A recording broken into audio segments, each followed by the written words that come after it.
Assalamualaikum warahmatullahi wabarakatuh. Perkenalkan, nama saya Nur Faida dengan NIM 2404075120010. Saya dari kelas BC 241, Program Studi Pendidikan Guru Sekolah Dasar, Fakultas Ilmu Pendidikan, Universitas Negeri Makassar. Pada video kali ini, saya ingin menjelaskan tentang dinamika kebudayaan di Indonesia untuk memenuhi tugas akhir pada mata kuliah konsep dasar IPS di SD yang diampuh oleh Ibu Dr. Widya Kumalasari SPD MPD dan Ibu Dr. Unge Utami SPD MPD. Pada video kali ini, kita akan membahas tentang dinamika kebudayaan dan unsur-unsurnya, seperti difusi kebudayaan, akulturasi kebudayaan, asimilasi kebudayaan, dan inovasi kebudayaan beserta dengan contohnya.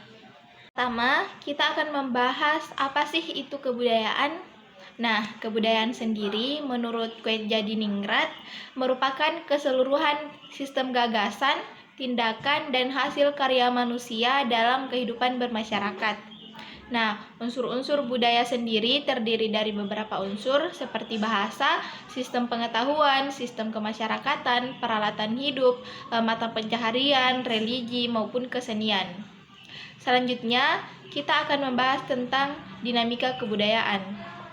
Nah, dinamika kebudayaan sendiri merupakan suatu proses perubahan, perkembangan, dan interaksi dalam kebudayaan suatu masyarakat yang berlangsung secara terus-menerus seiring berjalannya waktu. Kebudayaan sendiri bersifat tidak statis atau dapat mengalami perubahan. Ini diakibatkan oleh beberapa hal, diantaranya yang pertama yaitu interaksi antar budaya, baik itu interaksi dalam negeri maupun di luar negeri. Yang kedua yaitu perkembangan teknologi dan ilmu pengetahuan, dan yang ketiga yaitu mobilitas sosial dan geografis masyarakat, serta yang terakhir yaitu pengaruh globalisasi dan media massa. Selanjutnya kita akan membahas unsur-unsur dinamika kebudayaan. Nah, unsur-unsurnya itu terdiri dari 4 unsur. Yang pertama yaitu difusi kebudayaan, yang kedua yaitu akulturasi kebudayaan, yang ketiga yaitu asimilasi kebudayaan, dan yang keempat yaitu inovasi kebudayaan. Baik, yang pertama kita masuk pada difusi kebudayaan.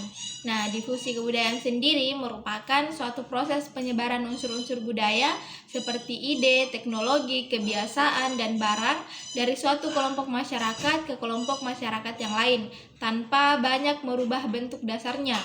Intinya, budaya itu hanya berpindah tempat, akan tetapi belum tentu tercampur. Contohnya yaitu seperti batik.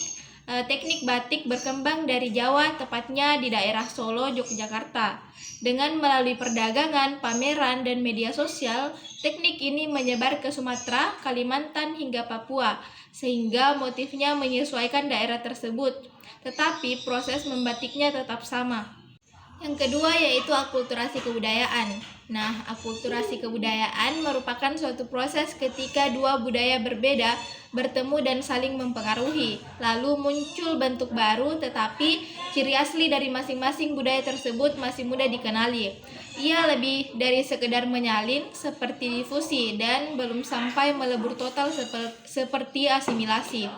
Hasil akhirnya mirip campuran yang tetap menunjukkan jejak asal-usulnya.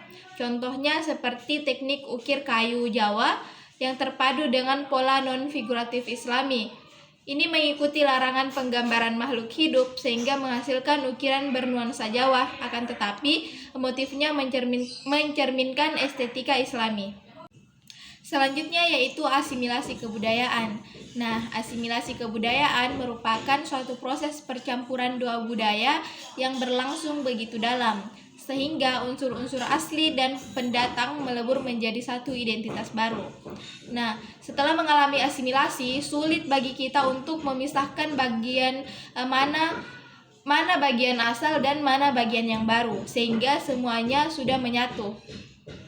Nah, contohnya itu pada bahasa Indonesia. Bahasa Indonesia berasal dari bahasa Melayu dasar yang diberi kosakata Sanskerta, Arab, Portugis, Belanda, dan daerah-daerah di Nusantara.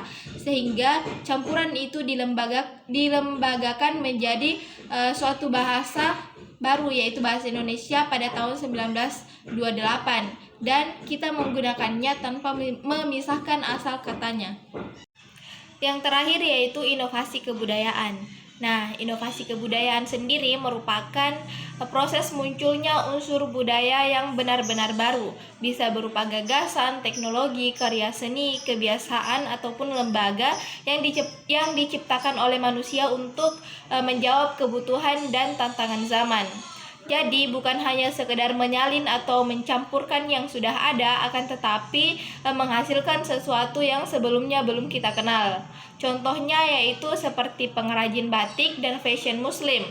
Ini mempopulerkan teknik menempel daun ataupun bunga pada kain, lalu diproses sehingga warna alami terserap, yang menghasilkan motif unik, ramah lingkungan, dan berbeda dari batik tradisional. Metode ini lahir beberapa tahun terakhir sebagai jawaban dari tren Grand Fashion. Nah, dari pembahasan tersebut, kita dapat menyimpulkan bahwa dinamika kebudayaan di Indonesia bergerak melalui difusi kebudayaan atau penyebaran, akulturasi atau percampuran yang masih terlihat asal-usulnya, asimilasi yaitu peleburan hingga lahir identitas baru, dan yang terakhir yaitu inovasi atau penciptaan unsur baru. Nah, sedangkan ilmu pengetahuan sosial berperan penting sebagai wahana memahami proses-proses ini, sehingga membantu kita meneliti jejak sejarah, menilai pengaruh luar, serta mendorong sikap kritis dan kreatif agar keragaman budaya tetap terjaga sekaligus berkembang sesuai dengan kebutuhan zaman. Baik, itulah tadi beberapa hal yang dapat saya sampaikan. Semoga dapat bermanfaat bagi teman-teman. Saya atas nama Nur Faida mengucapkan wassalamualaikum warahmatullahi wabarakatuh.